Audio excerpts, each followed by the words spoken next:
रामकृष्ण हरी सज्जन हो, आज आपणाला बाधती मला बाधते अशा अर्थाचा हा व्हिडिओ ऐकवणार आहे।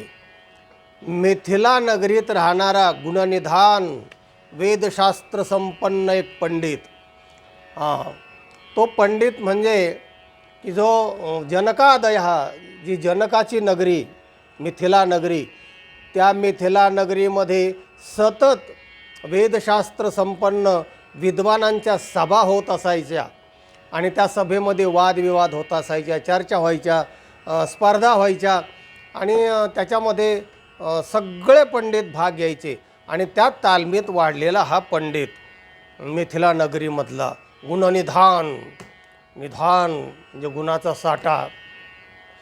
त्याला असं वाटलं की आपण जे जे पंडित अहमन्य आहेत, की ज्यांना असा आपल्या ज्ञानाचा गर्व आहे, त्यांना आपण जिंकायचं, त्यांच्याकडून प्रशस्तीपत्र घ्यायचं आणि आपलं नावलौकिक वाढवायचं, असं त्या गुणनिधान पंडिताला वाटलं।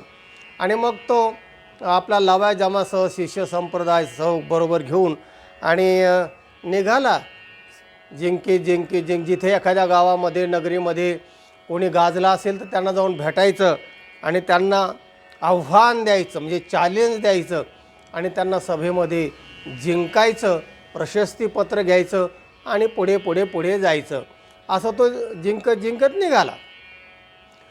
तेव्हा धारातीर्थ नगरी म्हणजे कालिदास आणि भोजराजही संस्कृताचा चाहता होता आणि त्याच्या दरबारी 900 पंडित होते, त्यात कवी कालिदास हा महत्त्वाचा पंडित होता। तेव्हा त्या गुणनिधान पंडितांनी असं ऐकलं होतं की तो कालिदास फार गाजलेला आहे आणि तो राजदरबारी फार मान्यता त्याला पावलेली आहे, तर तिथे जर आपण त्या कालिदासाला हरवलं तर राजा आपल्याला प्रसन्न होईल, मानधनही भरपूर देईल आणि आपल्याला प्रशस्तीपत्र पण देईल, असं त्याला वाटलं।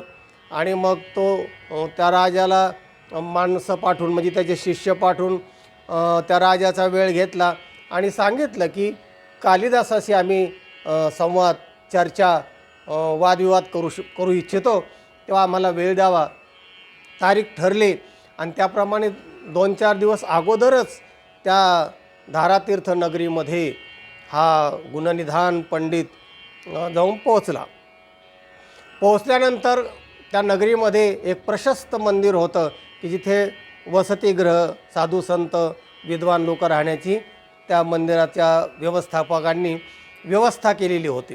तिथे तो उतरला आणि मग 4 दिवस पुढे तारीख ठरलेली होती त्या सभेमधल्या वादविवादाची।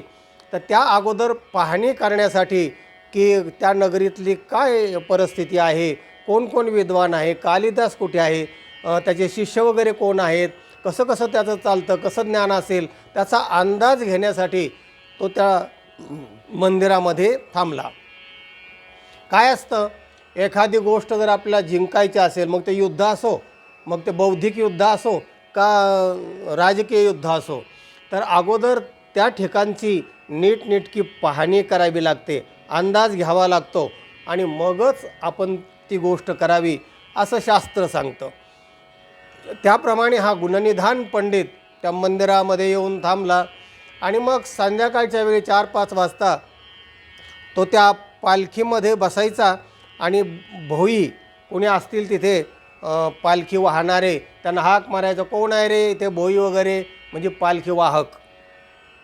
तर ते त्यांना पैसे देऊन तो आपला त्या पालखीत बसून त्या नगरीमध्ये फेरफटका मारायचा, अंदाज घ्यायचा, लोकांशी चर्चा करायचा, हे सगळं करत असायचा। कालिदासालाही असं वाटलं की जो पंडित आलेला आहे वादविवाद घालण्यासाठी, त्याची लांबी रुंदी खोली काय आहे, त्याची उंची काय आहे, ते पण आपण अंदाज घ्यावा म्हणून कालिदासाने भोयाचं रूप घेतलं, म्हणजे पालखी वाहणारा भोई, आणि तिथे गेला। आणि ज्यावेळी तो निघणार आता नगरीत फेरफटका मारणार, कोण आहे इथे भोई, कोण आहे पालखी वाहणारा, तर तिथे कालिदास लगेच हजर झाला आणि मग झालं, ती पालखी उचलली, तो फेरफटका मारीत आला आणि फेरफटका मारून झाल्यानंतर पालखी खाली ठेवली। तर कालिदासाला काय नेहमी सवय नव्हते ना ती पालखी व्हायची, तर ते दमल्यासारखं झालं थोडं. आणि मग त्या गुणनिधान पंडिताने त्याला विचारलं की बाबा रे, अयम आंदोलिका दंड स्कंधे किम तव बाधते, न तथा बाधते दंड यथा बाधती बाधते. हा आजचा आपला विषय महत्त्वाचा आहे. तो गुणनिधान पंडित असं विचारतोय त्या भोयांना, म्हणजे कालिदास रूप बदलून झालेला भोई त्याला, का रे बाबा, अयम आंदोलिका दंड हा जो पालखीचा दांडा आहे, स्कंधे किम तव बाधती, तुझ्या खांद्याला रोतला का? कारण बराच आपण फेरफाटका मारला. तेव्हा कालिदास त्याला उत्तर देतो की न तथा बाधते दंड यथा बाधती बाधते. पंडितजी, न तथा बाधते दंड मला दंड तितका बाधला नाही जितकी तुमची बाधती हा जो शब्द तुम्ही वापरला आहे, तर यथा बाधती बाधते, बाधती हे जे रूप आहे हे मला जास्त बाधलेलं आहे. म्हणजे तुम्ही परस्मय पद जे वापरलेलं आहे, या धातूचा आत्मन्य पद आहे आणि तुम्ही परस्मय पदाचा प्रत्यय वापरलेला आहे. तर यथा बाधती बाधते, बाधती नावाचा शब्द मला बाधलेला आहे, म्हणजे जास्त दुःखदायक ठरलेलं आहे. असं व्याकरण त्याने सांगितल्याबरोबर या पंडिताचे खरसरी अभिमानच कमी झाला आणि हसण्यासारखं त्याने बळच आणून विचारलं, का रे म्हणाले, तू कुठं शिकलास वगैरे? म्हणले, आम्ही गरीब लोक काय कुठं शिकणार बाबा, मग तुला हे व्याकरणाचं ज्ञान हे कसं काय झालं? म्हणले, मी कालिदासाकडे घरगडी म्हणून काम करतो आहे आणि त्यांचे जे चर्चा वगैरे चालतात, त्यांचे जे अभ्यास वगैरे असतो ना, ते माझ्या कानावर पडतं ना, त्यामुळं मला हे थोडंसं ज्ञान झालेलं आहे. अरे बापरे, तो गुणनिधानचे सगळं निधानच कमी झालं आणि त्याला निधन व्हायची पाळी आली का काय, असं त्याला मोठा कावऱ्या बावऱ्या झाला आणि त्याला वाटलं आता कालिदासाशी फाईट करणं काय बरोबर नाही आहे. आणि म्हणून त्याने तिकडे सभा स्थगित करूनच तो निघून गेला. सांगायचा मुद्दा असा आहे की संस्कृतला अभिजात दर्जा मिळाला आहे अगोदरच, आणि आता मराठी भाषेला अभिजात दर्जा मिळालेला आहे. अभिजाता, खरं म्हणजे अभिजाता पाहिजे तर अभिजात, ठीक आहे. अभि आणि जात हे दोन्ही संस्कृत शब्द आहे. आणि आपलं सर्व वाङ्मय सगळं वेदापासून, वेद संस्कृतमध्ये, उपनिषद संस्कृतमध्ये, ब्रह्मसूत्रादी सगळे भाष्य संस्कृतमध्ये, गीता, महाभारत, रामायण, पुराणं सगळे संस्कृतमध्ये. एवढा संस्कृतचा ठेवा, आपली मूळ भाषा ती. आणि जे निवृत्तीनाथाने ज्ञानोबरायानं सांगितलं, अरे ते जे संस्कृतातलं ज्ञान आहे ना गीतेमधलं, ते मराठीत आण, तोपर्यंत हे लोकांचं हे जाणार नाही. अपिचेत सुदुराचारो भजते मा मनन्य भाग. त्यामुळे हे जे बहुजनाचं ज्ञान भगवंताने गीतेमध्ये सांगितलं आहे, तर ते मराठीमध्ये आण, म्हणजे लोकांची सुधारणा होईल, माणसं बनतील, माणसं देव माणसं होण्याचा प्रयत्न करतील. तेव्हा सांगायचं, संस्कृतचा ठेवा आहे ना, हा ठेवा आपण जतन केला पाहिजे आणि संवर्धन केला पाहिजे. आणि आता तर मराठी, त्यालाही आपण जतन केलं पाहिजे आणि जपलं पाहिजे. एका पित्याने आपल्या मुलाला सांगितलं, बाबा रे, यद्यपि बहुनाधीशे तथापि पठपुत्र व्याकरणम स्वजनो शोजनो माभूत वगैरे, असा मोठा श्लोक आहे. विस्तार भयास्तव मी तिकडे जात नाही.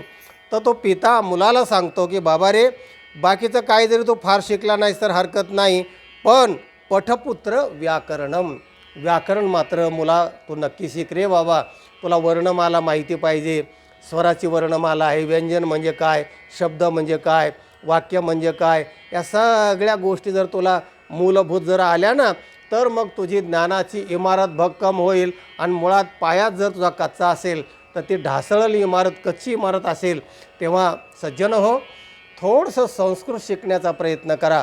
संस्कृतमध्ये सगळं आपलं ज्ञान आहे आणि ते इतकं चांगलं आहे. आता तुम्हाला याच्यावरून तर कळत असेल, अयम आंदोलिका दंडस्कंधे किम तो बाधती.